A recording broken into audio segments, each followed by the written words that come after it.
Welcome back to Daytime Ottawa. The Bank of Canada has recently raised the interest rate by a half a percentage point, and it is rumored that they're considering raising another half a percentage point coming up in June. How does that affect Canadians and their finances across the country? Well, our next guest is going to tell us how, and of course, share some advice to our viewers out there. I'm joined by Andre Bolduc. He is the Senior VP and Licensed Insolvency Trustee over there at BDO Debt Solutions. Andre, welcome to the show. Great to have you back. And yeah, what does this half a percentage point mean to Canadians across the country that do find themselves, struggling with their debt?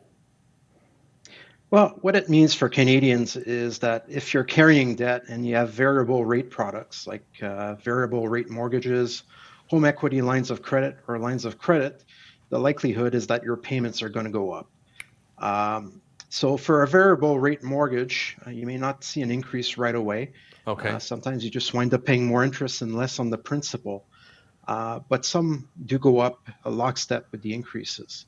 So for example, if you're carrying a $500,000 mortgage, every quarter point increase is $100 more a month. And they're predicting probably an increase of up to 2% when everything is said and done. So you're looking at $800 more a month there. So it's certainly putting stress on people's budgets that are carrying mortgages.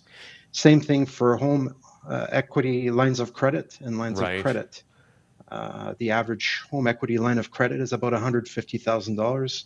You're looking at $31 for every quarter point and $250 if per month if interest rates go up to 2%. So outside, then when you come, so I was just going to say, Andre. So outside of some of those examples that you've just given, what are some other ways that people find themselves in debt trouble, if I can use that term? Well, you've got those stressors on your budget when interest rates go up. The other factor is inflation is up to 6.7% in March. So everything's costing more: food, housing, transportation, furniture, travel. Wages are not keeping up.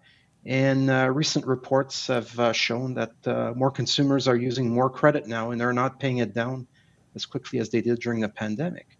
So all those things combined mean that people have less in their budget, and debt levels are going back up to pre-pandemic levels. So that's worrisome. Yeah, because I know we've seen sort of that, people spending somewhere in that, $1.70 to $1.75 range for every dollar that they bring in. And unfortunately, some people are forced to do that. It's easy for us to say, well, we'll stop doing that. But as you explained, with inflation and interest rates, and the cost of goods going up, the cost of living going up, it can be difficult for people to do. What advice do you give people, Andre, out there that have debt and want to pay off debt? Where should they start? What type of debt should they be starting with? Well, number one is I recommend that they stress test their budget. So pretend that rates are 2% higher. What do your payments look like? And set aside that amount of money now and use that to pay down your high interest debt first. So the priority by which you should pay down debts is whatever costs you the most interest. So payday loans first. Okay. After that, it's probably retail credit cards, which is around 28%. After that would be bank credit cards. Then you're looking at lines of credit, home equity lines of credit, and then mortgages, which are typically the cheaper product.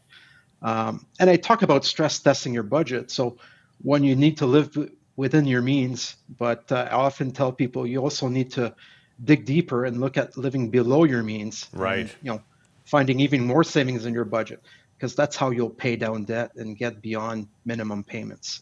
And when you get beyond the minimum payments, you apply it to the high interest rate debts that you have. Just 30 seconds left here, Andre. Just quickly, when should people see a professional like yourself? Well, if you follow all my advice and you can't make ends meet or it just doesn't work, call a BDO LIT and you can get a free consultation. And we also have tools on our website that people can refer to.